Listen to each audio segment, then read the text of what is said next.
Car ce matin, beaucoup de gens ont quitté la terre. D'autres sont malades, cloués dans les lits, dans les hôpitaux. Mais ta grâce nous a donné la vie. Ta grâce nous a amenés dans ta maison. Et nous croyons que nous ne pouvons pas partir d'ici sans que nous puissions te rencontrer. Et nous te prions de nous bénir. Nous te prions de guérir quiconque est venu ici, étant malade dans son corps. Nous te prions de donner le Saint-Esprit. Car tu as dit à Nicodème qu'il faut naître de nouveau. Ne regarde pas nos faiblesses de la chair. Ne regarde pas nos mauvaises pensées. Mais regarde la foi que nous avons en toi.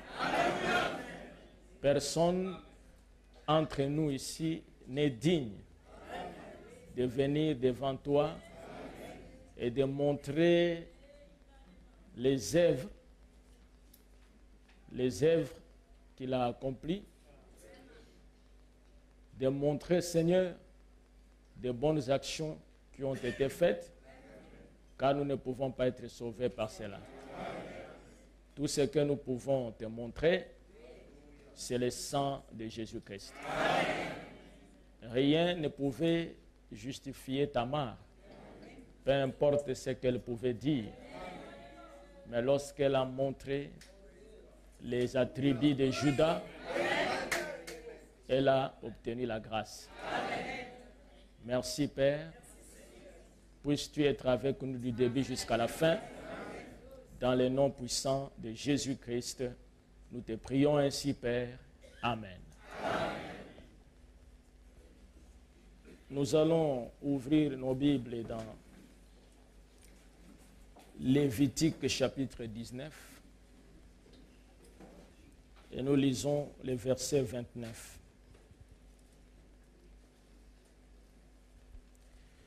Lévitique 19, verset 29.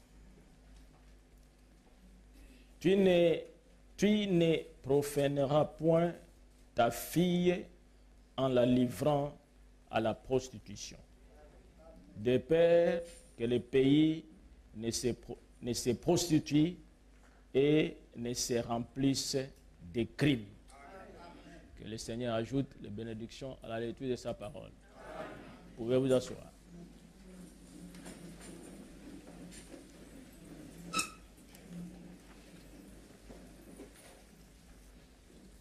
Nous allons parler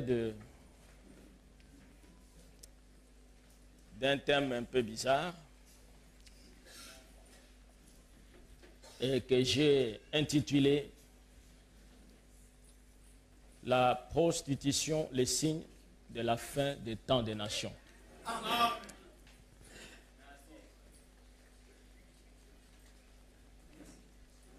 Donc on va parler de la prostitution comme étant un signe que le temps des nations est arrivé à la fin et que les nations aussi sont arrivées à la fin.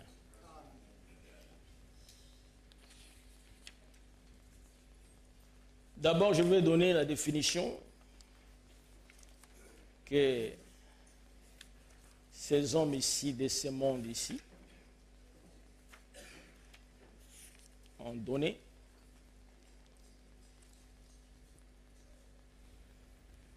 La prostitution, c'est quoi? Selon le dictionnaire. La prostitution est une activité consistant à échanger des relations sexuelles contre une rémunération. Bien que pratiquée par les membres des deux sexes, elle est majoritairement exercée par les femmes et consommée par les hommes. Donc la prostitution est un commerce. Est un commerce du corps. C'est un échange moyennant de l'argent. Et ici, nous parlons de cela. Nous allons prendre les deux dimensions de la prostitution. Il ne faut pas regarder seulement la dimension charnelle. Nous allons parler de la dimension spirituelle aussi et de la dimension charnelle. Nous n'avons pas honte de pouvoir en parler parce que Dieu lui-même en a parlé. Il en a parlé et nous ne pouvons pas être plus honteux que Dieu lui-même. Si Dieu en a parlé, nous avons donc le droit aussi d'en parler. Et vous allez remarquer que les enfants d'Israël étaient une nation différente des autres nations qui existaient sur la terre. Parce qu'Israël avait reçu les 10 commandements, les ordonnances que Dieu lui-même leur avait données, ce qui les différenciait des autres nations sur la terre. Et nous avons lu ici avec vous dans Lévitique, je vais encore relire le verset 29, où il est dit, « Tu ne profaneras point ta fille en la livrant à la prostitution, de peur que les pays ne se prostituent et ne se remplissent des crimes. » C'est-à-dire, dès qu'il y a la prostitution dans les pays, selon Dieu et selon sa parole, cela va aussi occasionner plusieurs crimes dans les pays. C'est l'Éternel qui le dit. C'est pour cela qu'il dit aux enfants d'Israël, parce que la prostitution s'est pratiquée dans les autres nations, mais il dit à Israël que vous ne le ferez pas pour vos filles. Amen. Amen. Et nous allons prendre un autre texte de la Bible, Deutéronome 23, 17. L'Éternel s'adresse aux enfants d'Israël, qui étaient son peuple. Parce que tous les peuples qui étaient sur la terre n'étaient pas le peuple de Dieu. C'est comme aujourd'hui, il y a beaucoup de gens et tout ça qui croient qu'ils sont fils de Dieu. Oh, moi aussi je suis fils de Dieu, je suis un enfant de Dieu. Tous les hommes qui sont sur la terre ne sont pas les enfants de Dieu. Amen. Amen. Même s'ils peuvent se réclamer un même enfant de Dieu, c'est par ignorance qu'ils le disent. Parce que tous les peuples qui étaient à l'époque sur la terre, tous n'étaient pas les peuples de Dieu, sauf Israël qui était les peuples de Dieu et la nation de Dieu. Donc, Deutéronome 23, 17, vous pouvez lire ça là-bas au tableau. Il n'y aura aucune prostituée parmi les filles d'Israël. Et il faut bien me suivre parce qu'après cette prédication, si vous vous reconnaissez dans ce qui sera dit, vous devez venir à l'autel pour vous repentir. Cette loi concerne les enfants d'Israël. Il n'y aura aucune prostituée parmi les filles d'Israël. Dieu est tellement précis. Il n'a pas dit qu'il n'y aura aucune prostituée parmi les filles des Philistins. Non. Parce qu'il savait que chez les Philistins, chez les Amoréens, chez les Jébusiens, amen, leurs filles et tout ça peuvent se prostituer. C'est leur vie. Mais quant aux filles d'Israël, moi l'Éternel, j'ai dit, parmi les filles d'Israël, il n'y aura point de prostituées. Amen. Et il n'y aura aucun prostitué. Amen. Il s'agit des hommes. Amen. Parce que la définition parle ici que ce sont les deux sexes qui se prostituent, mais c'est vraiment les femmes qui prennent la première place. Mais si les femmes le font, elles doivent le faire avec les hommes. C'est pour ça Dieu qui connaît très bien les hommes et la parole, il a dit qu'il n'y aura point de prostituées et même pas aussi un prostitué, c'est-à-dire un homme. Et il n'y aura aucun prostitué parmi les fils d'Israël. Amen. Tu n'apporteras point dans la maison de l'Éternel ton Dieu le salaire d'une prostituée. C'est très fort, vous savez. Amen. C'est quelque chose d'horrible. Amen. Tu n'apporteras point dans la maison de l'Éternel ton Dieu les salaires d'une prostituée, ni le prix d'un chien pour l'accomplissement d'un vœu quelconque, car l'un et l'autre sont en abomination à l'Éternel ton Dieu. C'est-à-dire qu'un prostitué ou une prostituée, je vois même un petit qui s'est levé pour bien voir et il écrit, que Dieu te bénisse. Il est trop jeune et tout ça. Il faut écrire ça très bien. Amen. Parce que la Bible dit qu'élève ton enfant dans la voie de l'Éternel, afin que quand il grandira, qu'il soit sage. Amen. Un prostitué ou une prostituée est une abomination aux yeux de l'Éternel.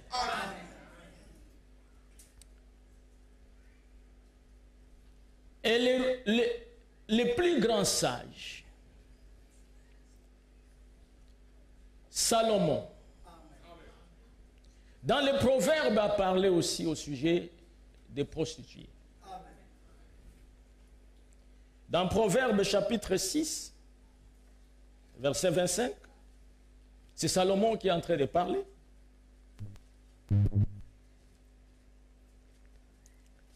Et il dit,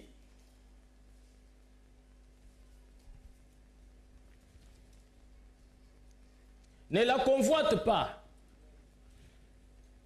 dans ton cœur pour sa beauté. Parce que l'une des conditions, pas tellement de conditions, une femme qui veut se prostituer ou un homme,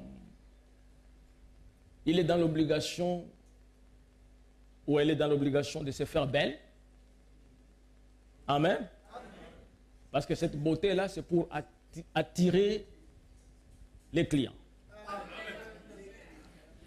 Nous parlons de cette manière-là. N'est-ce pas? Ce n'est pas un sacrilège.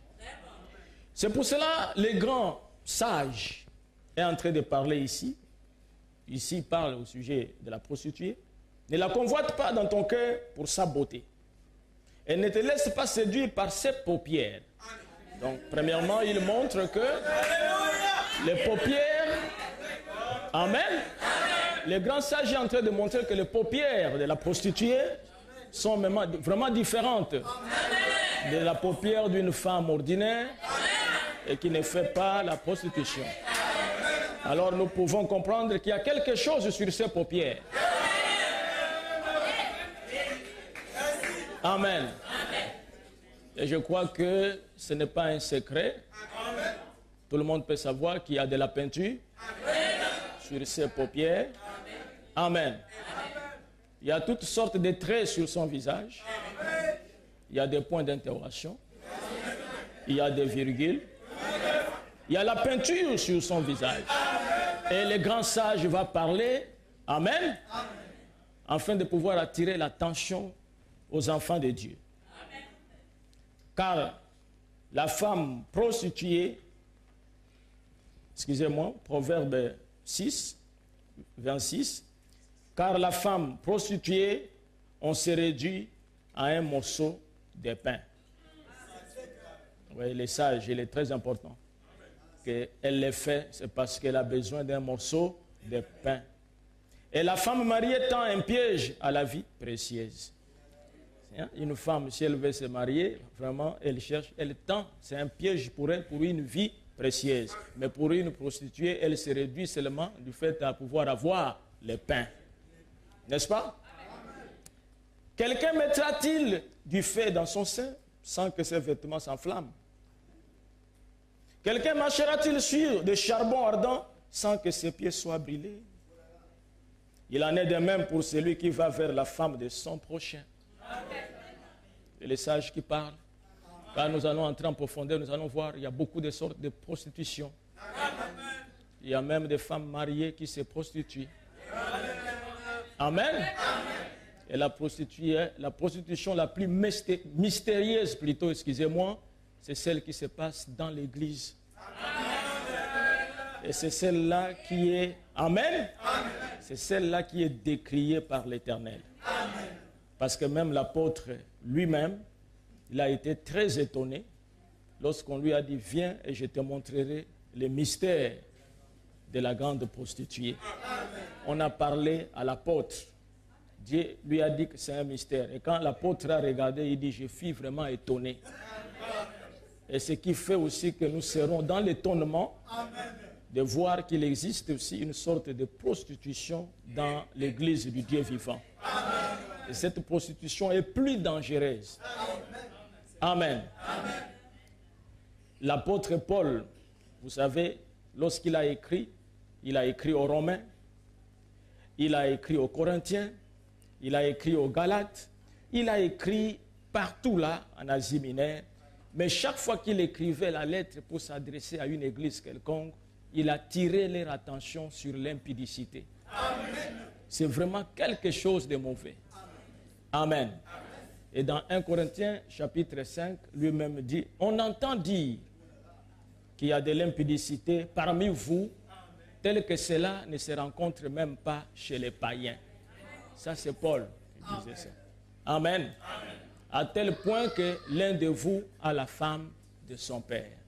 C'est quelque chose de plus dangereux lorsque cela se passe dans l'église du Dieu vivant. Or, nous savons que la prostitution est une abomination, n'est-ce pas? Et lorsque l'abomination est établie dans les lieux saints, c'est plus fort que si l'abomination se trouve hors du lieu saint. C'est pour ça que Jésus a dit à son époque que lorsque vous verrez l'abomination de la désolation établie dans les lieux saints, que celui qui lit fasse attention. Et comme la prostitution est une abomination, lorsque nous la verrons dans les lieux saints, et je peux vous dire que les lieux saints aujourd'hui c'est le message. Dès qu'on verra la prostitution dans les messages de William Branham, que celui qui lit les messages fasse attention. Amen. Il y a un phénomène terrible aujourd'hui dans les messages qui s'appelle faux V. Et les faux V amènent les gens à se prostituer. Amen. Et les sages disent, revenons ici, il y a des gens qui sortiront ici contents, il y en a d'autres qui sortiront ici tristes. Amen.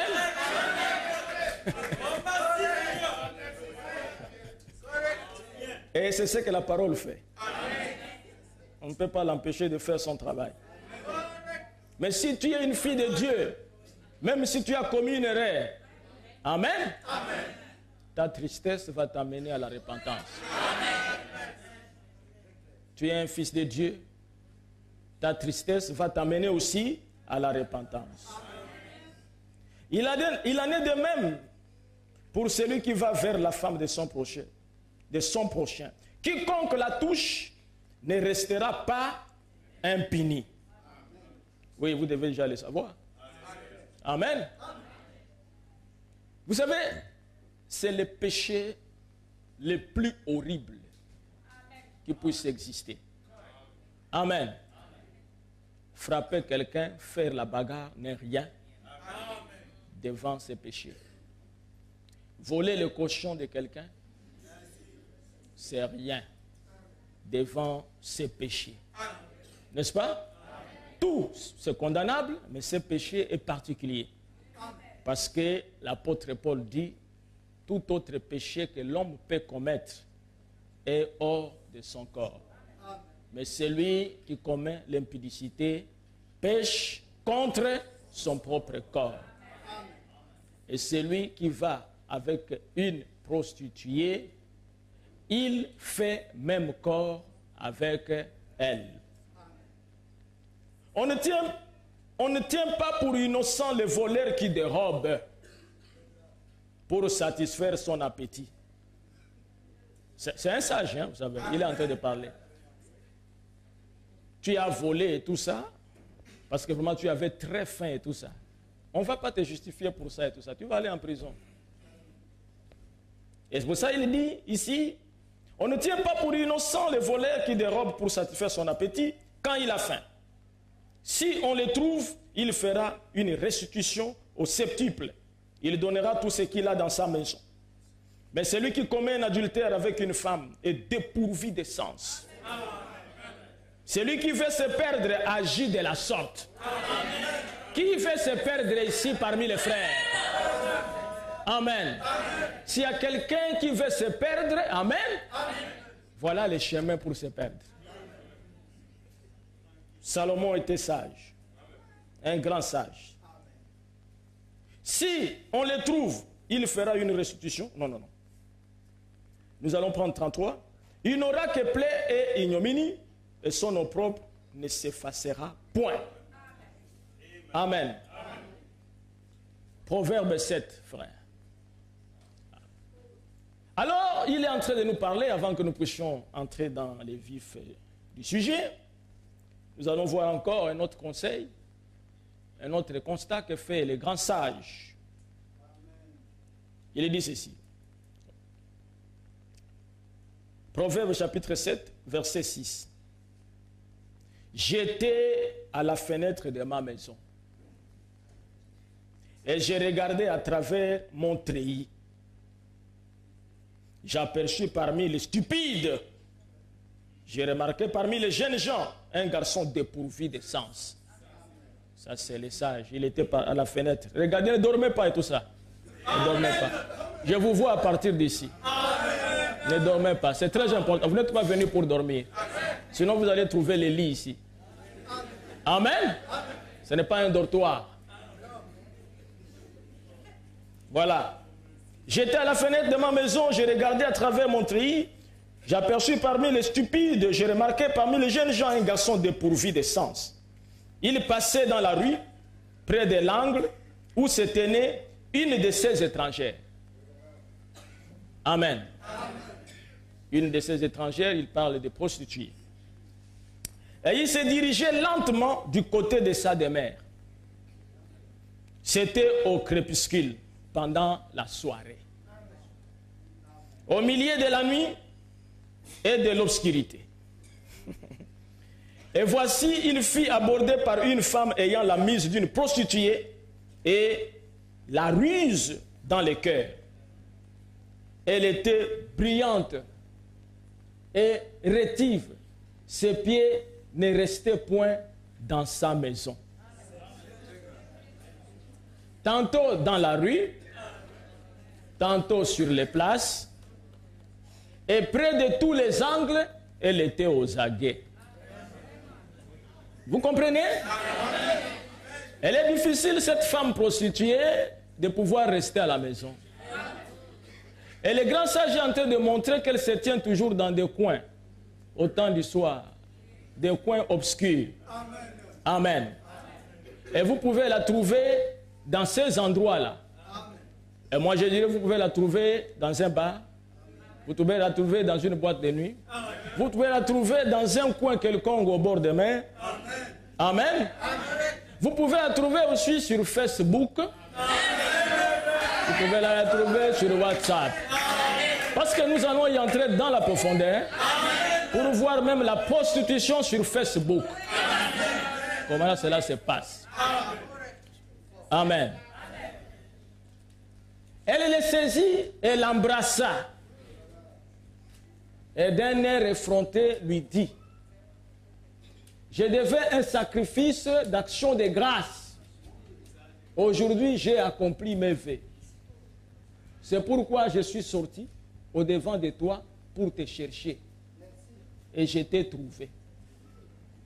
J'ai orné mon lit de couvertures, de tapis, de fils d'Égypte.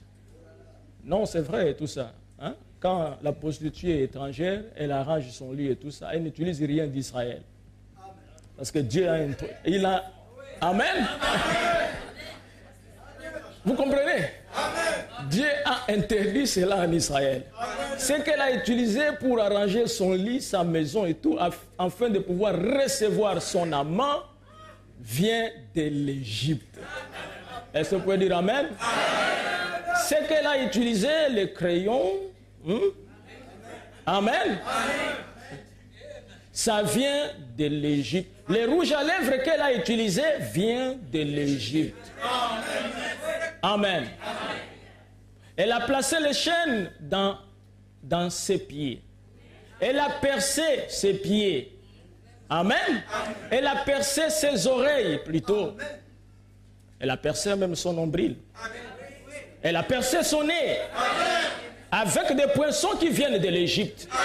Parce que ça ne vient pas d'Israël, ça. Est-ce que vous pouvez dire Amen?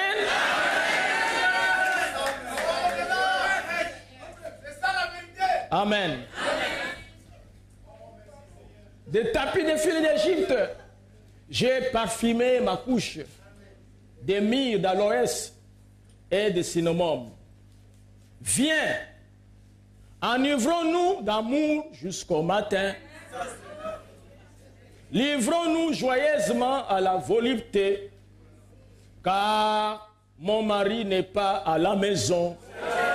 En bon, c'est vrai. Où est-il parti? En mission à Mwanda? Où est-il parti? À Port-Gentil? Alléluia. Amen. Il est parti pour un voyage lointain.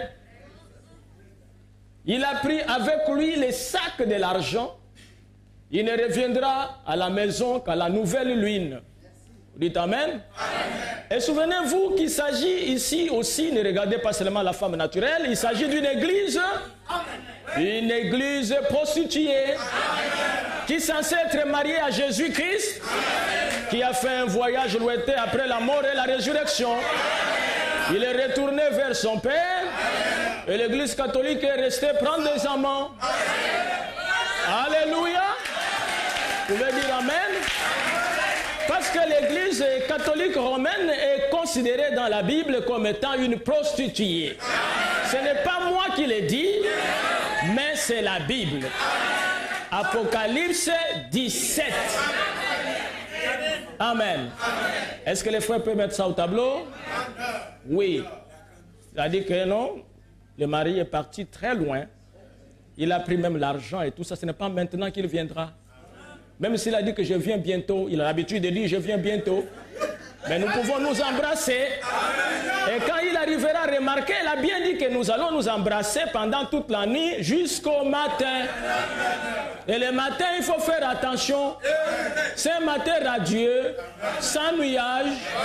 Lorsque les morts en Christ ressusciteront, faites attention, parce que le matin, il pourra être là.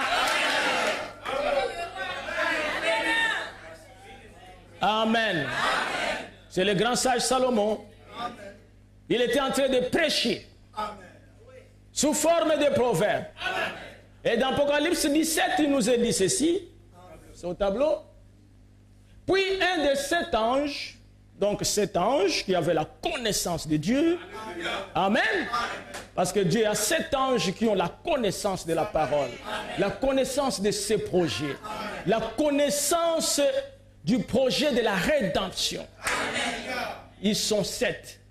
Maintenant, parmi les 7, un est venu parler à Jean. Amen.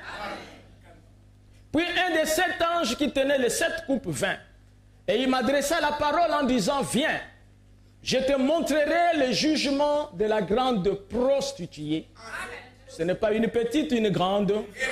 Parce qu'aujourd'hui, la prostitution se fait par des petites et des grandes. Amen. Des femmes jeunes et des femmes âgées. Et ici, il s'agit d'une grande. Amen.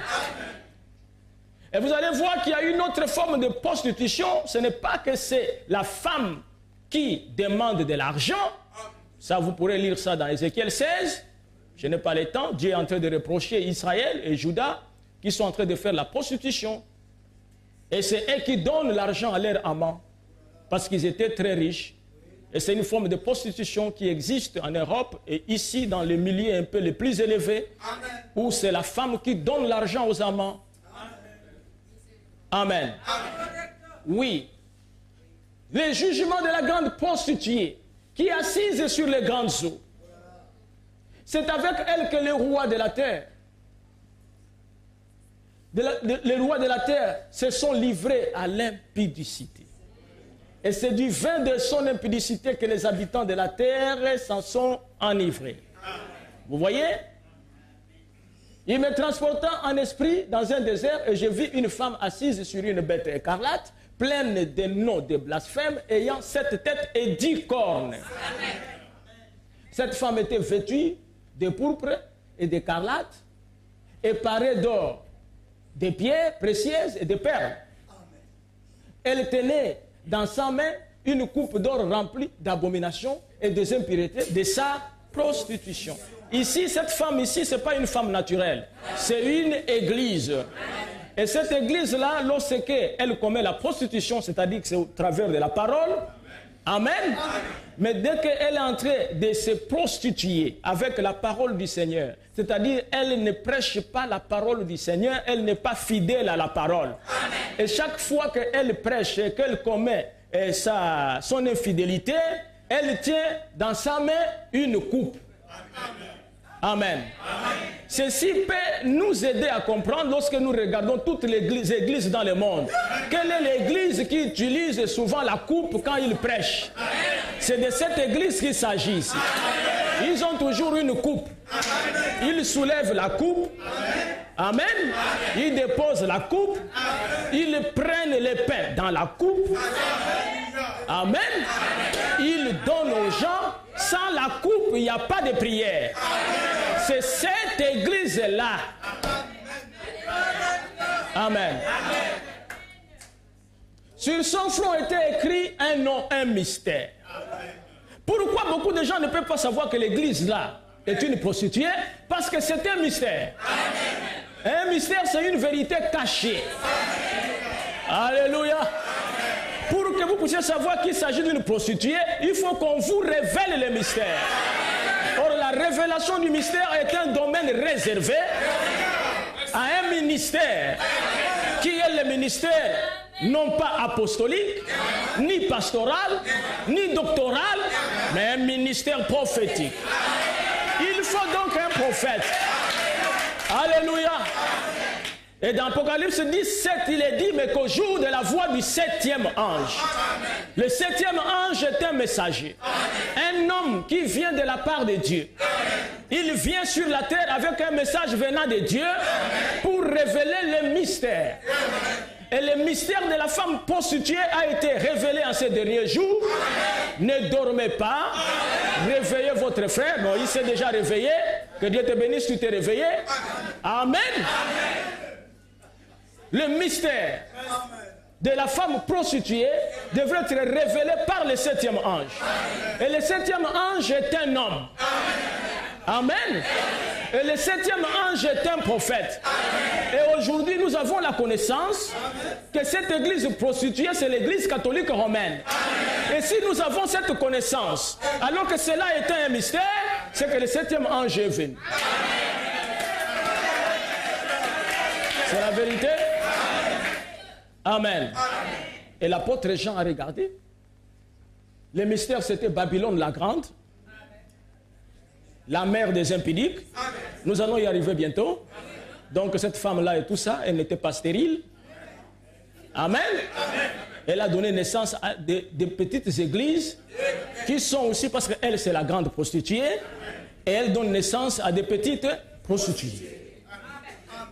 La mère. Et des abominations de la terre. Et je vis cette femme ivre du sang des saints et du sang des témoins de Jésus. Amen. Et en la voyant, je fus saisi d'un grand étonnement. Amen. Toi, l'apôtre Jean, pourquoi tu t'étonnes? Et l'ange me dit, pourquoi t'étonnes-tu? Je te dirai. J'ai, moi l'ange. Amen. Je te dirai le mystère de la femme et de la bête qui la porte, qui a les 7 têtes et les 10 cornes. Amen. Nous prenons le verset 15. N'est-ce pas? Cette femme qui est une église. Et il me dit, les eaux que tu as vues sur lesquelles la prostituée est assise, ce sont des peuples. Donc une église qui règne sur les peuples. Des foules. Des nations. Et des langues. Une église qui a l'autorité sur toute la terre. Toutes les nations, toutes les langues. Verset 18, on va aller vite.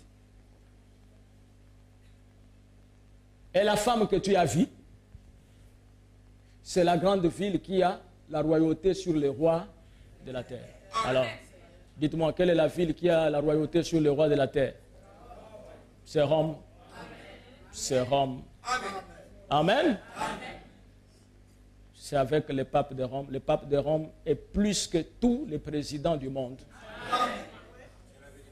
Et dans les droits canons, il est prévu que tout homme qui est coupable d'un délit quelconque doit être jugé et peut être condamné.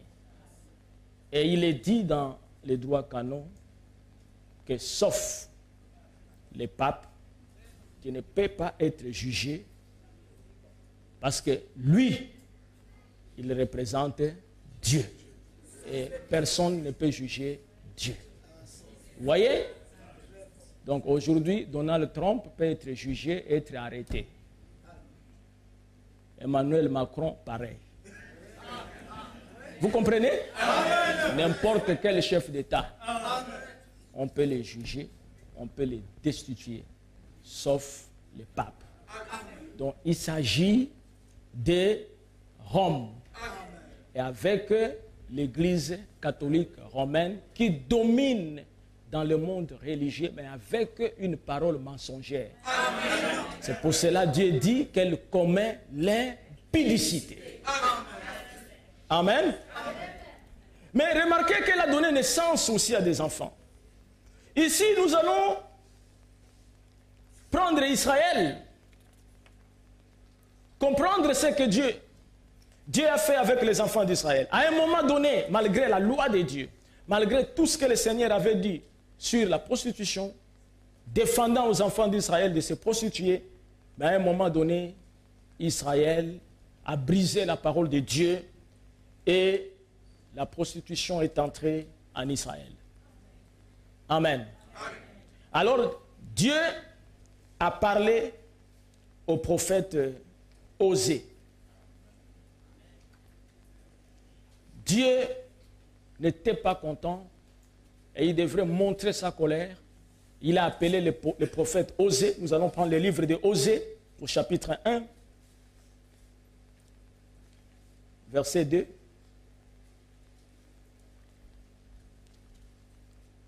La première fois que l'Éternel adressa la parole à Osée, l'Éternel dit à Osée, va, prends une femme prostituée. Osée est un prophète. Il reçoit l'ordre de l'Éternel. Est-ce que l'Église est avec moi? L'Éternel appelle Osée le prophète. Lui dit, voici ce que je t'ai dit.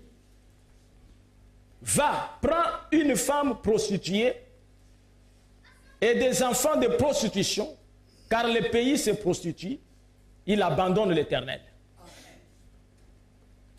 Il alla et il prit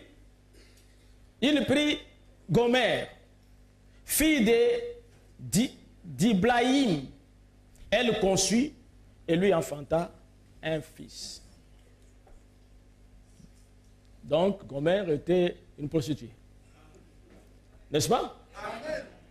On envoie le prophète pour aller prendre une prostituée. Vous savez, c'est pour cela que la Bible n'a pas été écrite par les hommes d'Israël. Si la Bible devrait être écrite par les hommes d'Israël, un vrai juif n'aimerait pas écrire ça. Amen. Il a dit, on ne peut pas exposer un prophète d'Israël comme ça et tout ça. Tout ce qu'on a parlé, que Osée a pris la prostitution, enlève ça. N'est-ce pas? Amen. Et Frère Branham dit que même quand David est tombé, Amen, allait prendre la femme de Uri, il devrait aussi enlever. Amen. Mais tout a été gardé là-bas pour vous montrer que la Bible, c'est la parole du Seigneur. Amen. Elle ne peut pas être falsifiée. Amen. Et l'Éternel lui dit, appelle-les du nom d'Israël, car encore un peu de temps, et je châtierai la maison de Jéhou pour le sang versé à Israël. Écoutez, car encore un peu de temps, et je châtierai la maison de Jéhou pour le sang versé à Israël. Je mettrai fin au royaume de la maison d'Israël. Dieu a demandé au prophète de prendre une prostituée. C'était un signe. Amen. Pour montrer aux enfants d'Israël que Israël s'est prostitué. Amen. Et qu'est-ce que je vais faire? Je vais mettre fin au royaume de Jéhou. C'est pour cela que j'ai intitulé mon message la prostitution comme le signe du temps de la fin. Amen. Des gentils. Amen. Des royaumes des gentils. Lorsque Dieu a vu la prostitution en Israël, il a annoncé que c'était la fin pour Israël. Amen. Il devrait frapper. En ce jour-là, je briserai l'arc d'Israël dans la vallée de Jisraël. Elle conçut de nouveau et enfanta une fille. Et l'Éternel dit à Osée, donne-lui le nom de Lo-Ruhamah, car je n'aurai plus pitié de la maison d'Israël, je ne lui pardonnerai plus. Amen. Amen. Gomer donne d'abord le premier fils, Jisraël. Il va donner maintenant la fille, Lo-Ruhamah, et tous les noms que l'Éternel demandait à Osée à donner à ses enfants et avait une signification par rapport à ce que l'Éternel va faire. Amen. Amen. Amen. Mais j'aurai pitié de la maison de Juda. Je les sauverai par l'Éternel leur Dieu. Et je ne les sauverai ni par l'arc, ni par l'épée, ni par les combats, ni par les chevaux, ni par les cavaliers. Amen. Nous allons prendre Osée chapitre 3.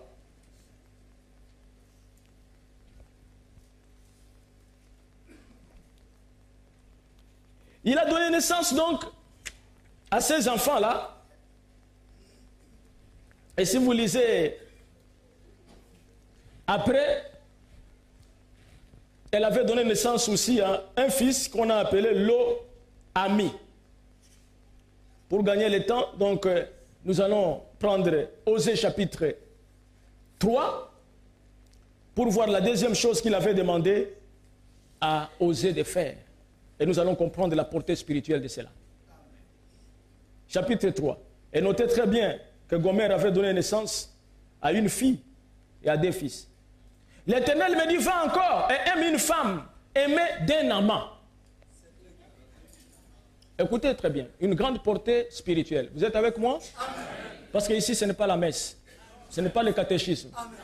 Ici, la tête réfléchit aussi. Amen. Amen. Amen. Ici, c'est l'école. Vous dites Amen. Amen. Vous allez voir que la première fois, il a demandé au prophète de prendre une prostituée. La deuxième fois, il va demander au prophète de prendre une femme qui avait déjà son mari. Amen. Pour pouvoir exprimer ce qui s'est passé en Israël. Amen. C'est pour cela que quand nous posons la question ici pour le mariage, nous disons à l'homme, acceptez-vous d'abandonner toutes les autres pour vous attacher uniquement à elle aussi longtemps que vous vivrez ensemble. Ce n'est pas la question que nous posons, mais les réponses qu'on nous donne ici, Amen, élevé qu'on fait ici n'est jamais gardé. Que ce soit les femmes. C'est pire que ça. Non, mais vous êtes en train de rire, je vous dis la vérité. Pourquoi j'ai prêché ce message? Il y a des choses bizarres qui se passent même dans l'église. Amen. La prostitution. Les jeunes sœurs viennent à l'église, elles attrapent de grossesses, elles partent accoucher, et elles font passer encore 6 mois, 1 an, ils reviennent avec des enfants. Amen. Comment allons-nous appeler ces enfants-là? Laissez-moi le temps de donner le nom de ces enfants-là. Amen. Vous les... C'est Gisraël. Oh là là. Amen. Vous leur donnez le nom et tout ça, Meda. Ce n'est pas Meda, c'est Gomer. C'est l'Oroshima. Il faut des noms significatifs. Amen. Tu lui donnes le nom. J'ai abandonné le message. Alléluia. C'est merveilleux, mes frères.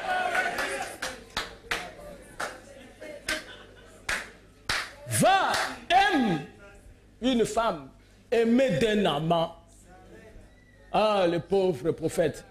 Ce n'était pas un homme de cette vie-là. Mais comme il était un esclave de l'Éternel. Amen. Il dit vraiment, l'Éternel me met dans des problèmes. Amen. Maintenant, je vais partir de quitter la prostituée. Je vais aller maintenant chez tout ça, Seigneur. Tu ne peux pas choisir quelqu'un d'autre. Dis non, le prophète. Combien y a-t-il de gens à l'époque qui pouvaient quitter Osée? Combien y a-t-il de prédicateurs qui commençaient à dire que Osée vient de commettre les erreurs? Amen. Mais Osée était un prophète confirmé. Un prophète confirmé ne commet pas les erreurs. Et si j'étais à l'époque et qu'on venait me dire, tu as entendu ce que Osée a fait? J'ai dit, si Osée a fait cela, c'est ainsi dit le Seigneur. Les gens pouvaient me prendre d'un fou, mais c'était la vérité. Et c'est pour cela, en ces derniers jours, tout ce que William Branham a fait, il y a des gens qui critiquent Frère Branham, qu'il a dit qu'on ne doit pas porter des culottes, mais quand il était en Afrique du Sud, en train de chasser, il avait une culotte. Pourquoi Branham avait une culotte? Alléluia! Mais Dieu sait pourquoi il a demandé à Branham de porter la culotte. Dieu voulait exprimer ce qui se passe dans le monde. Est-ce que vous pouvez dire Amen? Ce n'était pas une erreur. C'était la parole du Seigneur.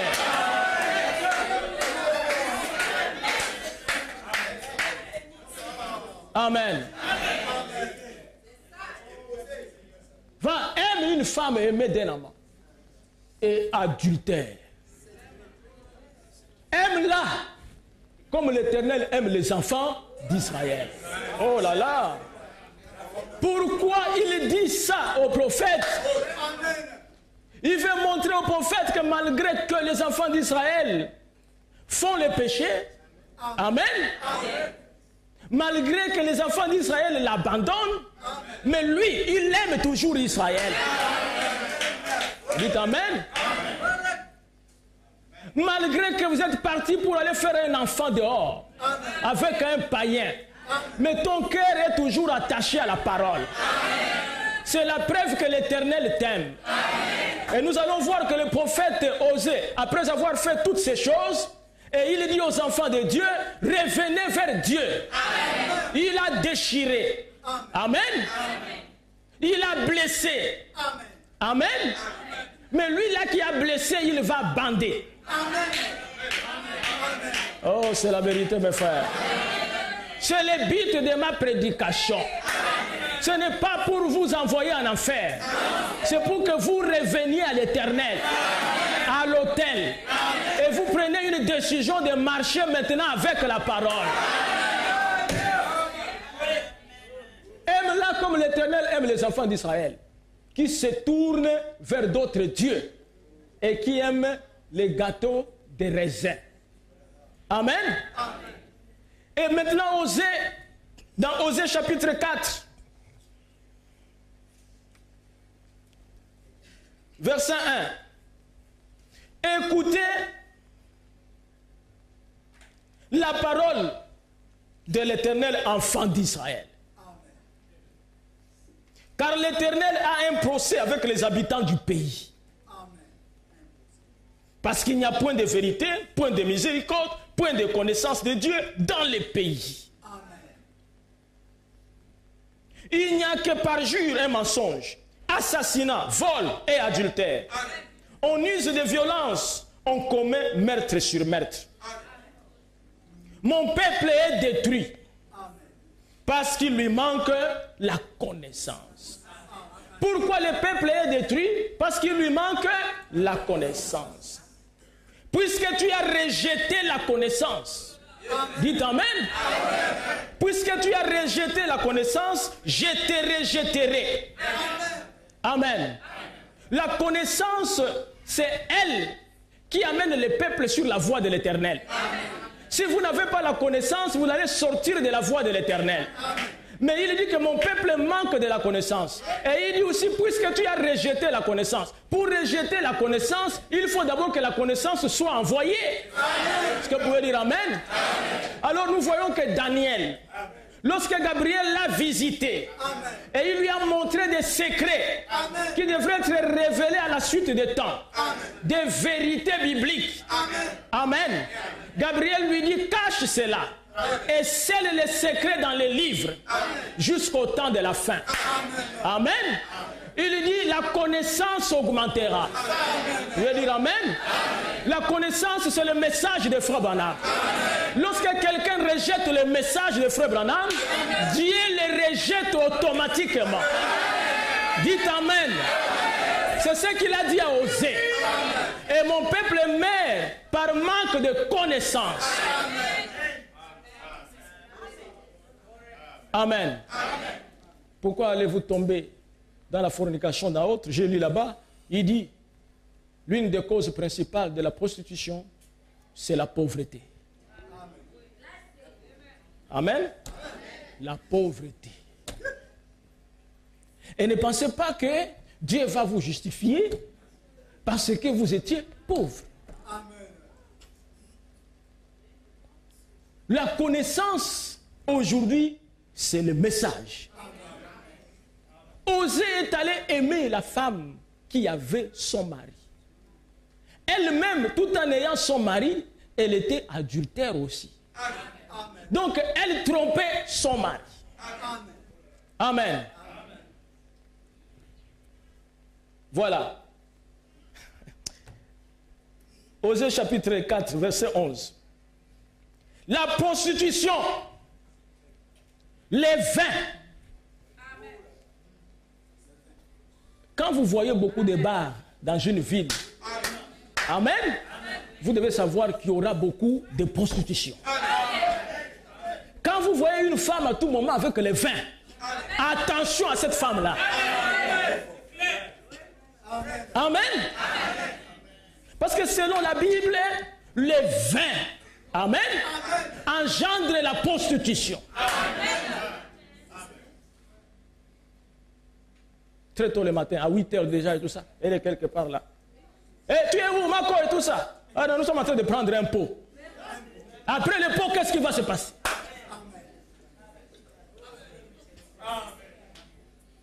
Ainsi dit le Seigneur. Vous voyez? La prostitution, les vins et les mous font perdre l'essence. Mon peuple consulte son bois. Ah, c'est vrai? Hein? Mon peuple consulte son bois. Ici, il s'agit de quelque chose semblable à ce que nous faisons dans la tradition. Le bouti, la sita, le moukoukoué. Et toutes ces pratiques-là ne s'éloignent pas du vin. Le vin est tout autour. Et quand il y a le vin, il y a la prostitution et on consulte les bois. L'Éternel Amen. Et c'est son bâton qui lui parle. Est-ce que ce n'est pas la vérité? La cithare va parler. Amen. Des païens. Car l'esprit de prostitution égare.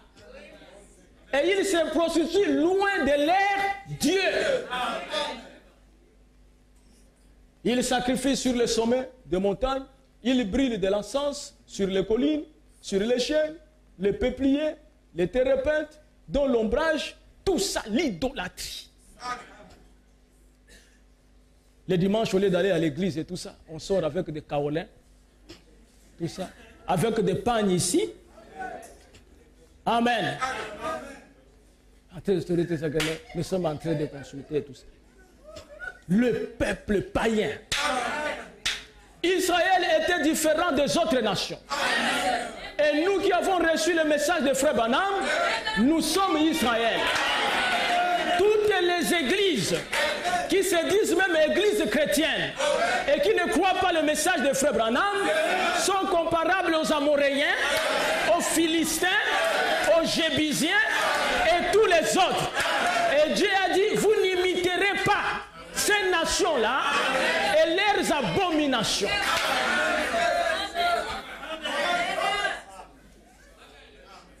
Amen. Et le prophète Osée, après avoir parlé à Israël, au verset 6, au chapitre 1, il donne un message.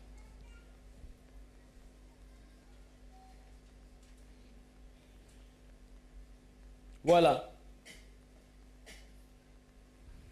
Je vais lire d'abord Osée chapitre 5, verset 4. Leurs œuvres ne les permettent pas de revenir à leur Dieu. Amen. Parce que l'esprit de prostitution est au milieu d'eux. Et parce qu'ils ne connaissent pas l'Éternel. Amen. Amen.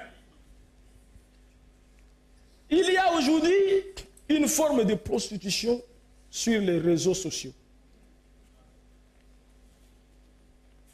Que même beaucoup de sœurs, même des fois des frères, les font sans qu'ils ne puissent le savoir.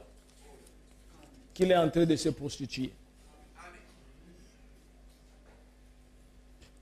Quand vous prenez des photos et vous envoyez sur Face, où vous êtes à moitié vêtu. Amen. Amen. Ou certaines photos où vous vous tenez dans des positions différentes. Amen.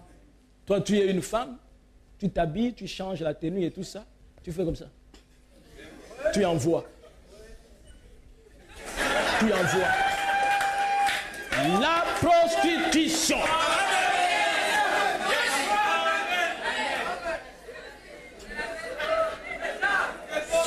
C'est la vérité. Dans quel but tu le fais? Amen. Après, tu vas regarder tout ça. Il y a eu combien de likes? Des likes. Oh, en tout cas, on a laqué, on a laqué, on a laqué. Hein? Pourquoi tu fais qu'on puisse laquer? Amen.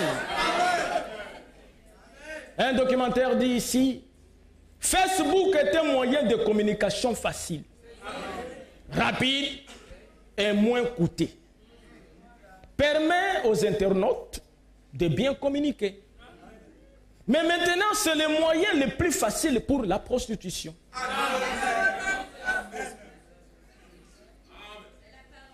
Facebook est devenu nouveau terreau de la prostitution dans la capitale bamakoise. Bon, écoutez, ce n'est pas seulement bamakoise, même gabonaise. Amen. Dans toutes les capitales. Amen. Sauf au village. Oh, c'est vrai. Il y a moins de prostitution au village que dans des villes. Parce qu'il a dit, lorsque les hommes commençaient à se multiplier. Amen. quitter le village pour venir dans des villes. C'est terrible, bien mes frères.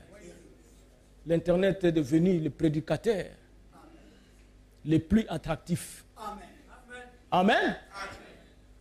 Il appelle les gens et vous allez voir les gens tout autour et tout ça. Qu'est-ce qui se passe là-bas? Amen. Est-ce que tu consultes les citations? Amen. Frère Branham dit qu'il y a une autre manière de se prostituer, c'est de pouvoir prostituer son temps. Je vais lire la citation. Dans le message L'orgueil, paragraphe 44, William Branham dit: vous direz, frère Branham, je ne suis pas une prostituée. Je ne vais pas dire que vous l'êtes sexuellement. Amen. La prostitution est à un plus haut niveau, à un niveau plus élevé. Vous pouvez prostituer votre temps. Amen. Les gens vont à l'église et tout ça. Vous êtes restés pour vous. Et vous êtes allés vous balader au bord des mers. Hein? Je suis en train de faire le footing. Un chrétien, le jour de dimanche, qui prend ce temps-là pour aller faire de telles choses, Frère Branham dit, il prostitue son temps. Frère Branham dit que le dimanche, un chrétien ne devrait pas travailler. À moins que la brebis tombe dans le trou. Le jour du sabbat. Mais il dit, ne poussez pas la brebis à tomber dans le trou. Amen. Parce que c'était une loi en Israël. Il dit que le jour du sabbat, personne ne pouvait faire un travail. Mais comme c'était des bergers, si une brebis tombait dans le trou le jour du sabbat, Dieu avait dit non, prenez quand même la brebis. Ne sacrifiez pas la brebis de la laisser dans le trou le jour du sabbat. C'est pour ça que Frère Branham a dit, il se peut qu'on te demande de travailler un dimanche. C'est possible et tout ça. Il se peut que tu puisses avoir un travail comme ça. Mais toi-même, tu es là parce que tu n'aimes pas aller à l'église. Tu prends la brebis, pouf, tu mets dans les trous. Chaque dimanche, tout ça, une brebis est tombée, frère. Une brebis. Ne poussez pas la brebis à tomber dans les trous. Amen. On dit, Frère Branham, est-ce que c'est un péché pour un chrétien de travailler un dimanche? Il dit oui. Dites amen. Fermez les restaurants le dimanche. Si vous êtes du message. Dites amen. Fermez ça. Fermez ça. Ainsi dit le Seigneur. Vous venez, vous laissez les frères en train de travailler et vous venez et tout ça. Même les musulmans, ils ferment. Vous pensez que c'est le dimanche que vous allez gagner tout cet argent-là? N'est-ce pas? Ça, c'est une manière aussi de se prostituer. C'est la vérité. Ce que je dis, c'est la parole du Seigneur. C'est vous le patron, vous êtes un frère. Vous êtes un chrétien. Amen. Même si vous travaillez avec les catholiques, laissez les catholiques aller prier. C'est la vérité. Dites amen à la parole. Oui, amen à la parole. C'est la vérité. Vous voyez? Dieu nous a donné un jour. C'est un grand jour. C'est le jour où vous communiez avec Dieu. C'est le jour où Dieu vous bénit pour commencer la semaine. Amen. Quand vous partez de l'église ici, vous êtes accompagné de bénédictions. Amen. Oh là là, il y a un verset qui me vient en esprit là. Nous allons lire ça. Deutéronome 7. Frère, il ne faut pas aimer l'argent plus que la parole. Nous avons besoin de l'argent, mais nous avons besoin de la parole. Voilà. Deutéronome 7, verset 12.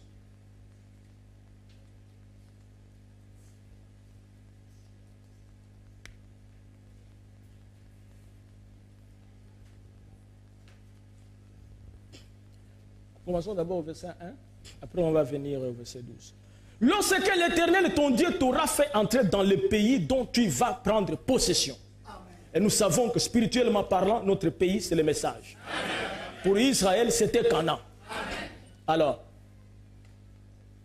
et qu'il chassera devant toi beaucoup de nations. Les Hétiens, les Girgasiens, les Amoréens, les Cananéens, les Phérésiens, les Éviens et les Jébusiens. 7 nations plus nombreuses et plus puissantes que toi. N'est-ce pas? Amen. Pour donner le pays à Israël, il y avait 7 nations puissantes. Amen. Ce n'est pas seulement les nations là qui existaient sur la terre, mais toute la terre était reconnue par les 7 nations. Amen. Et Dieu devrait détruire ces nations pour donner la terre à Israël. Aujourd'hui, lorsque nous regardons, bien mes frères, spirituellement parlant, nous allons dans le millénium.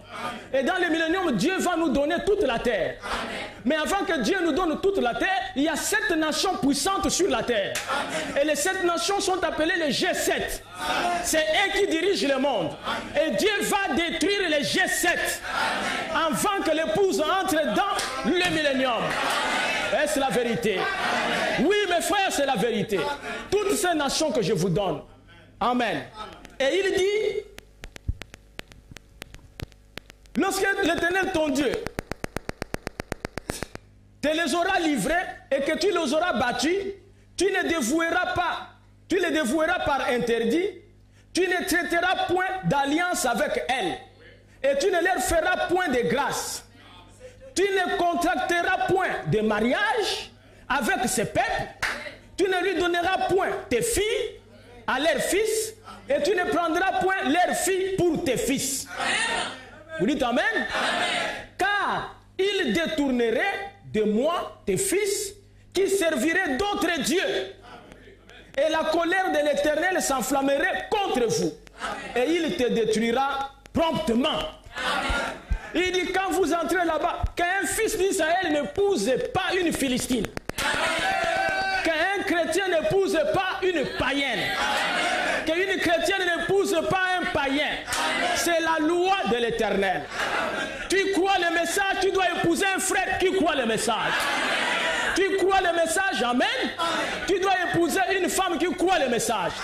Si tu l'as trouvé dans la dénomination, la condition du mariage, il doit croire le message. Amen. Il ne croit pas dehors. Amen. S'il croit, il se convertit, c'est bien. Amen. C'est la vérité. Ruth avait dit que ton Dieu sera mon Dieu. Elle n'était pas israélite, mais par le mariage. Amen. Elle est entrée dans l'alliance d'Israël. Oui, vous devez faire attention avec ces choses. Comment une fille dans le message va aller épouser un musulman? Amen. Écoutez maintenant, verset 12, frère. Lisez ça à la maison, Deutéronome 7 et tout ça, jusqu'à la fin. Verset 12. Si vous écoutez ces ordonnances, si vous les observez et les mettez en pratique, l'Éternel, ton Dieu, gardera envers toi l'alliance et la miséricorde qu'il a juré à tes pères. Il t'aimera. Il te bénira. Et te multipliera. Il bénira les fruits de tes entrailles. Et les fruits de ton sol. Ton blé. Ton mou. Et ton huile. Les portées de ton gros et de ton menu bétail. Dans le pays qu'il a juré à tes pères de te donner. Tu seras béni plus que tous les peuples. Il n'y aura chez toi ni homme, ni femme stérile, ni bête stérile, parmi tes troupeaux. Écoutez maintenant, l'Éternel éloignera de toi toute maladie. Dites Amen. Oh, je me sens bien. Alléluia. Vous avez, c'est une grande promesse. Amen. Il y a un frère qui m'avait posé la question, mais passé sur terre. Mais tu prêches toute l'année tout ça. Mais quand on t'appelle, tu dis toujours que 5 sur 5. Tu es toujours en bonne santé. Il dit, je suis sous l'alliance. Je suis sous l'alliance. Amen. L'Éternel éloignera de toi toutes tes maladies. Il ne t'enverra aucune de ces mauvaises maladies d'Égypte qui te sont connues, mais il en frappera tous ceux qui te haïssent. Dites Amen. Oh là là, c'est merveilleux mes frères. Amen. Il y a des maladies qui sont uniquement pour les Égyptiens. Ça ne peut pas attraper Israël.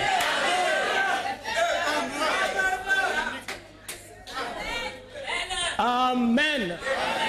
Il y a des maladies parce qu'ils commettent le péché. Oh, cancer d'utérus. Amen. Sida. Toutes ces choses-là, c'est pour les Égyptiens. À cause de la prostitution. Mais pour toi, Israël, observe mes commandements. Écoute la parole de mon prophète. Moi, l'Éternel, j'éloignerai toutes tes maladies, mais les gens qui sont contre toi, les gens qui te haïssent, je les frapperai de mauvaises maladies.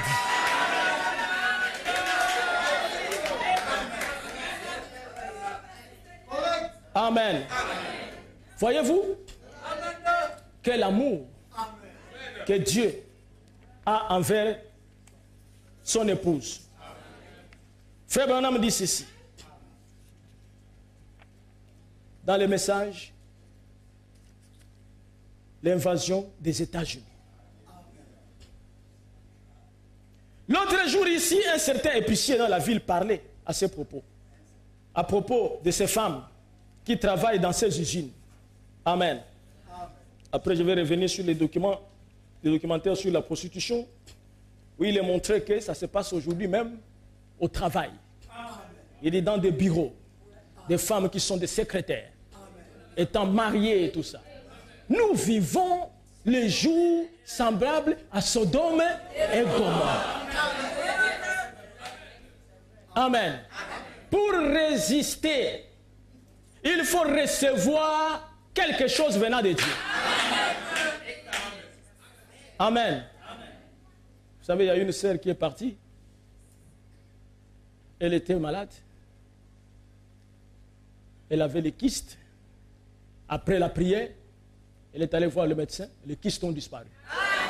Et le médecin n'en revenait pas. Il a dit, c'est pas possible.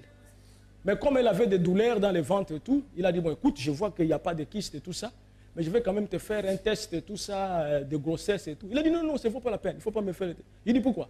Il dit, non, moi, je ne connais pas d'homme. Il dit, quoi? Tu as quel âge? Il dit, j'ai 26 ans. Il dit, tiens, tu es gabonaise? Il dit, oui. Il dit, qui t'a mis ça en tête? Il dit, oh, il y a quelqu'un. Il y a un homme. Il y a quelqu'un. Jésus-Christ de Nazareth a envoyé un prophète. Cela a étonné le médecin. Le médecin dit, je n'ai jamais vu un tel cas. Pour une Gabonaise être vierge. Il dit, je te félicite ma fille. Mais il y a quelqu'un qui l'a fait. Est-ce vrai? Oui, mes frères. Amen. Combien peuvent le faire? Amen. Faisons seulement les tests de virginité. C'est terrible. S'il faut donner l'âge et tout ça, on va descendre de 13 ans, tout ça et tout, même jusqu'à 5 ans.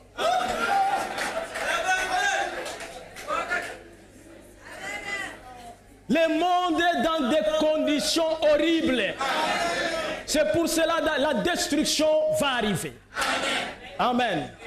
Écoutez ce que dit William Branham. Elle travaille dans ces usines publiques. Oh, le temps de prostitution est en cours. Sûrement, le diable leur dit quels sont les chefs de la maison. Elles en font à leur guise. Elles feront ce qu'elles veulent. Essayez de les faire sortir si vous le pouvez. Il n'y a qu'une seule chose qui puisse les faire sortir d'elles. C'est l'autel en ancienne mode. Devant Jésus-Christ. Une religion qui fait couler des larmes. Qui saisit les cœurs et les taille en pièces. Et qui fait d'elle ce qu'elle devrait être. C'est juste. Amen. Dans le message l'arche. Mais c'était un temps de destruction. Le temps juste avant la destruction. Toute la terre était remplie de violence. Si vous remarquez, quand vous voyez les hommes commencer à se multiplier, les gens commençaient à se rassembler dans de grandes agglomérations, les villes se peuplent de plus en plus. Dès ce moment, on voit s'installer de nouveaux divertissements. De ça, on en vient au pari. De Paris, on passe à la boisson. De la boisson, on passe à la prostitution. De la prostitution au foyer brisé. Le mariage, les divorces, puis les assassinats. Cela ne fait qu'augmenter, augmenter, augmenter, comme une chaîne sans fin. Quand Dieu marchait seul avec l'homme, il avait la faveur de Dieu. Amen.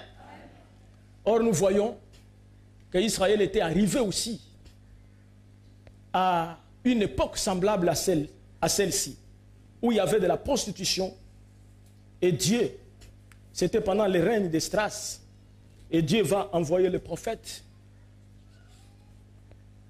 Amos. Amen. Pour réprimander cet âge. Et cet âge est arrivé aussi. Elle commet les mêmes choses, Dieu envoie William Branham. Amen. Frère Branham dit que du temps d'Esdras, ce qui faisait de la peine à Dieu, ce n'est pas que parce qu'il y avait la prostitution sur la terre, mais c'est parce qu'elle s'est passée parmi les enfants de Dieu. Amen.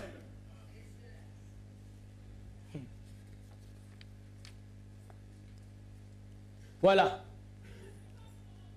Maintenant, pendant le règne d'Esdras, dans le message, un prophète qui rougit.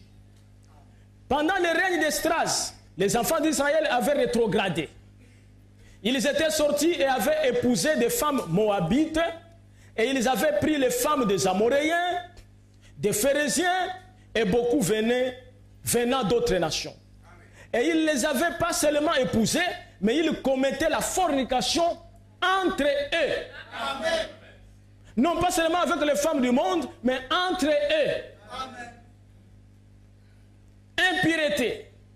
Ils polluaient le sang même qui est le courant de la vie.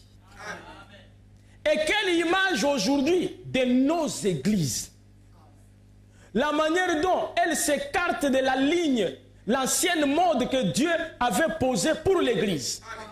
Les préceptes que nous avaient été donnés pour vivre. L'église commet la fornication avec le monde. Ils sont sortis dans le monde et commencent à flirter dans le monde. Maintenant, ceci avait embarrassé les prophètes à un tel point que lorsqu'il est allé devant Dieu, il a rougi. D'abord, quand il en a entendu parler et vu la décadence morale de son peuple, ça lui a fait tellement mal qu'il s'est assis et s'est oint. Il s'est arraché les cheveux et les poils de sa barbe et il avait le cœur lourd devant le Seigneur dans la prière. Alors quand le sacrifice du soir a été offert, il est allé dans le temple et est tombé sur ses genoux et a rougi devant Dieu à cause des péchés du peuple. Amen. Amen. Et ce dont nous avons besoin aujourd'hui, c'est davantage de prophètes avec assez de Dieu dans leur cœur pour rougir dans la présence de Dieu, pour le péché du peuple qui s'appelle lui-même le peuple de Dieu et qui agit comme il le fait. Quelle disgrâce nous avons. Nous avons amené à cet endroit la moralité de notre peuple. Il n'est pas facile de parler sur ce sujet. Je pourrais penser à quantité de sujets sur lesquels il serait plus facile de parler. Mes frères, si personne ne se tient debout dans ces jours, pécheurs et adultères dans lesquels nous vivons, et qu'il n'en dénonce la couleur, que va-t-il arriver? Quelqu'un doit dire la chose. Quelqu'un doit le placer devant les gens. Amen. Amen. Le peuple de Dieu commençait à agir d'une manière païenne. Des gens à l'église qui ont des copains, qui ont des copines,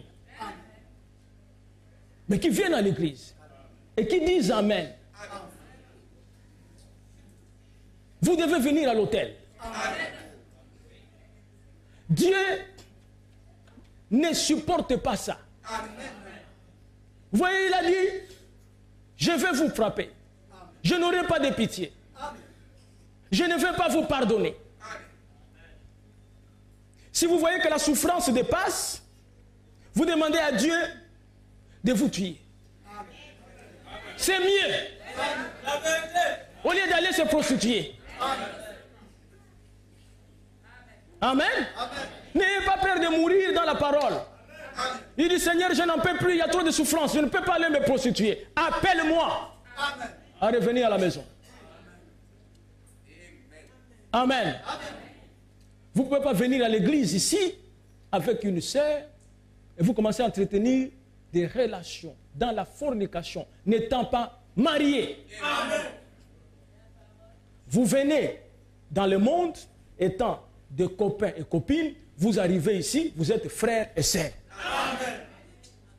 Vous attendez que si votre relation là doit réellement aboutir au mariage, amen, que Dieu vous aide à mener la relation selon la parole pour être béni.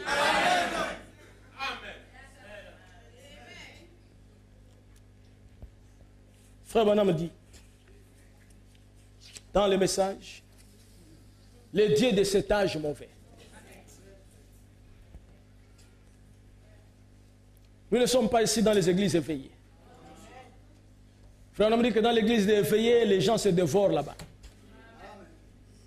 Les gens sortent avec des prophéties. On ne marie pas la femme par une prophétie. Quelqu'un va se lever avec une prophétie et tout ça. Seigneur, c'est Génie, Seigneur, Génie, Marcel, et Génie, Marcel, Génie, Marcel. C'est ce qui se passe dans les églises. Et le pasteur va venir dire est-ce qu'il y a un génie ici et tout ça. Oui, pasteur. Est-ce que Marcel est ici? Oui, pasteur. Venez ici, le Seigneur a parlé. Et Génie dit, pasteur, moi j'ai mon mari. Il dit non, ce n'est pas l'homme de ta vie. Ce n'est pas l'homme de ta vie. Le Seigneur a parlé. Oh, ça ne doit pas se passer dans les messages. Dieu nous a dit, amen, au travers de Frère Branham, que personne n'a le droit, même Dieu lui-même, de donner une femme à l'homme. Et Dieu a refusé déjà de donner une femme à l'homme. Parce que quand il l'a fait à Adam, la femme a commis une erreur et Adam l'avait accusé. Quand il est venu dans le jardin d'Éden, il dit pourquoi tu as fait ça? Il dit la femme que tu m'as donnée, je ne l'ai pas choisie. C'est toi papa qui m'as forcé. Dites amen.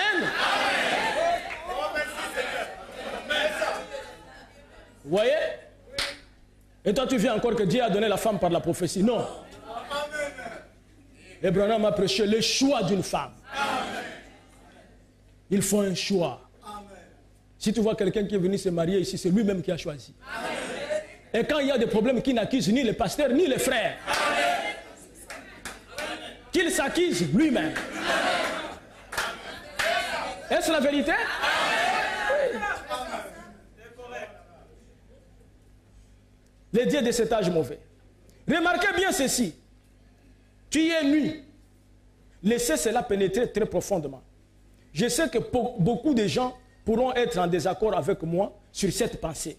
Mais on en est arrivé au point où il est difficile pour un chrétien de sortir de sa maison sans être amené à affronter cet âge mauvais. Au travers des femmes insuffisamment habillées. William Branham. Femmes, je vais dire ceci et j'aimerais que vous écoutiez.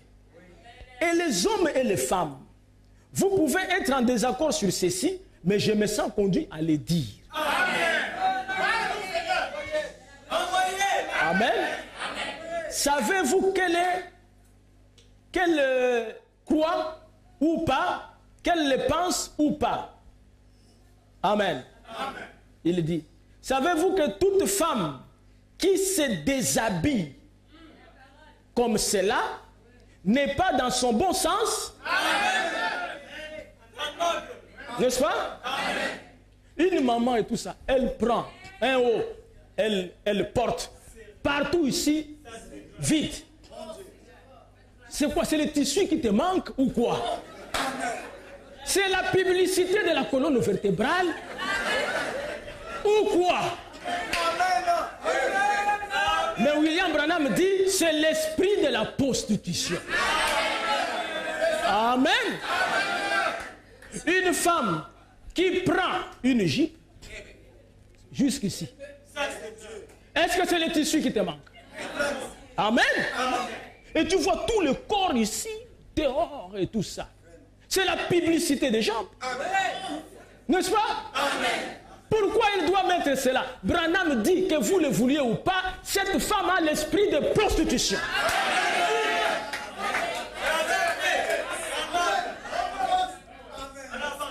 Amen. C'est un prophète. Et c'est la vérité. Amen. Il dit ceci. Savez-vous quelle est une prostituée? Ah, il est allé encore très loin. Moi, j'avais même encore adouci. J'ai dit, elle a un esprit de la prostitution. Lui, il dit qu'elle est une prostituée. Alléluia. Même si cette femme peut se tenir devant Dieu, lever la main et jurer qu'elle n'a jamais été touchée par un homme autre que son mari, et que cela soit la pure vérité, néanmoins, elle est toujours une prostituée.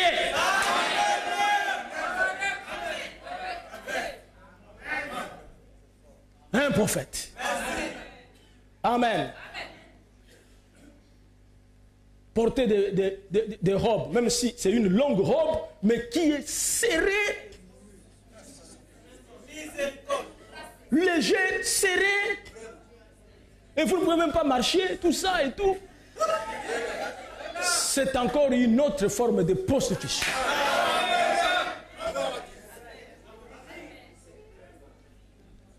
Revenons à la parole.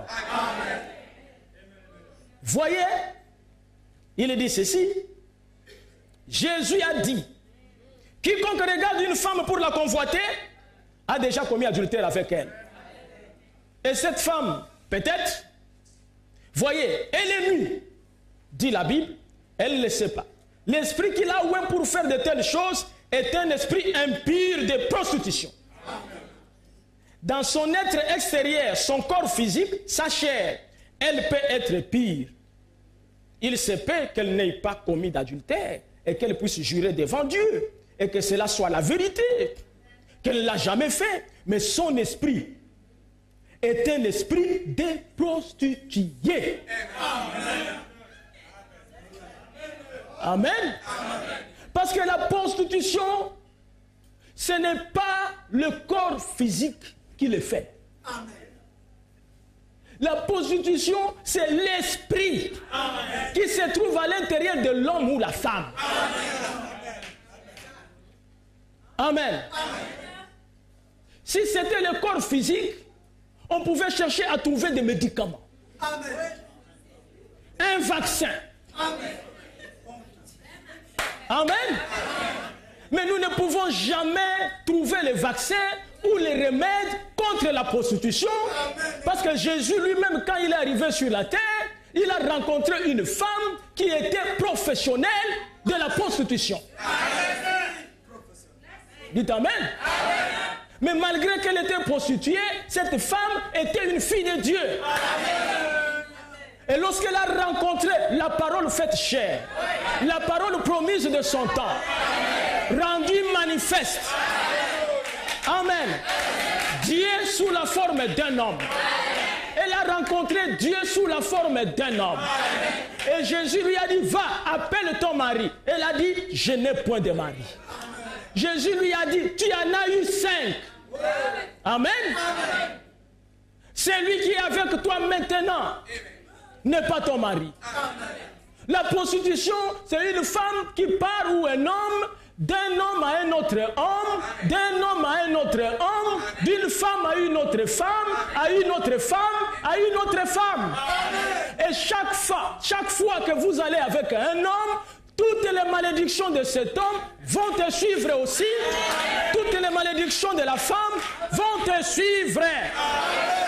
Et j'ai lui-même, amen, un astrologue dit que chaque fois, oh c'est merveilleux, amen, qu'il y a des hommes qui ont eu des rapports avec une femme, après l'avoir fait, il a perdu son travail. Il dit il existe une puissance, amen, derrière cet acte. C'est un acte tellement dangereux que Dieu dans le ciel a chassé l'homme du jardin d'Éden. Vous pouvez dire amen? Il a détruit le jardin d'Éden à cause du sexe. Et aujourd'hui nous sommes dans un monde qui joue avec le sexe. C'est pour cela qu'il a dit ce qui arriva du temps de Noé arrivera pareillement. La destruction est à la porte. Mais Dieu parle à son peuple. Dieu ne va pas changer ceux qui sont dans le monde. Dieu ne va pas changer ceux qui ne lui appartiennent pas. Dieu s'adresse à ses fils et à ses filles. N'est-ce pas? Osée chapitre 6.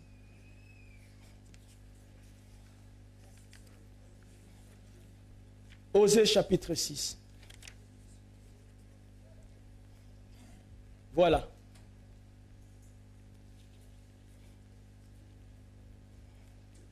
Verset 1.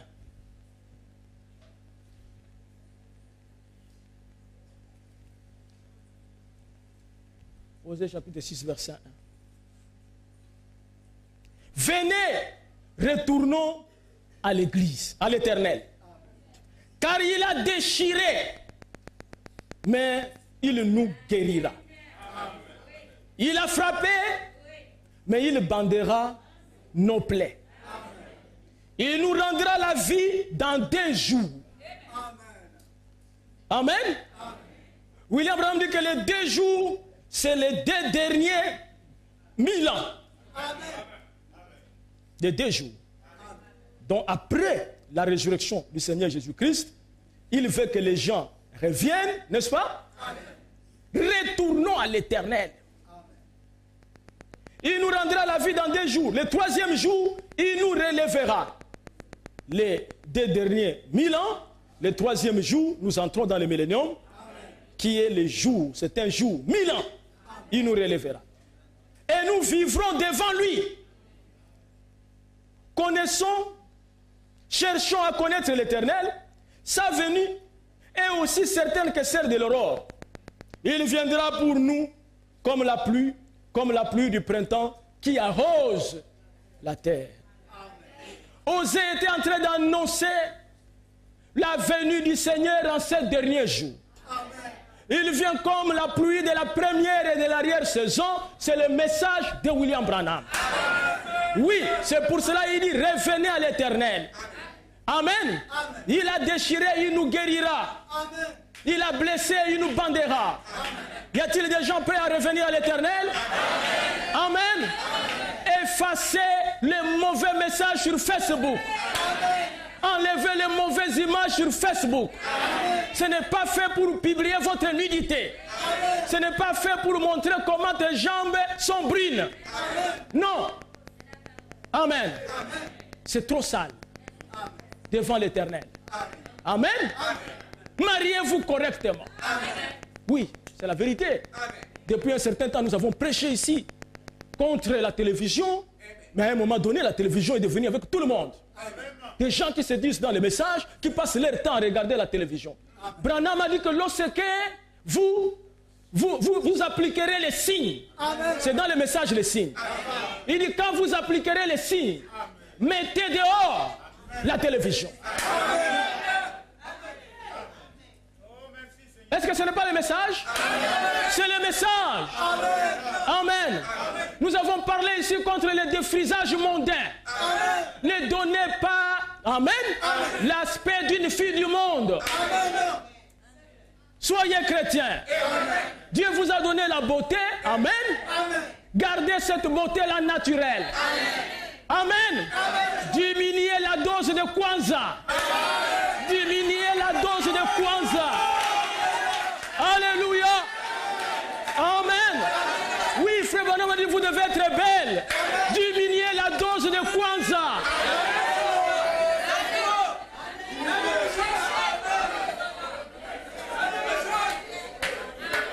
Ainsi parle l'Éternel. Revenez à moi, je reviendrai vers vous. Amen. Que le Seigneur vous bénisse richement.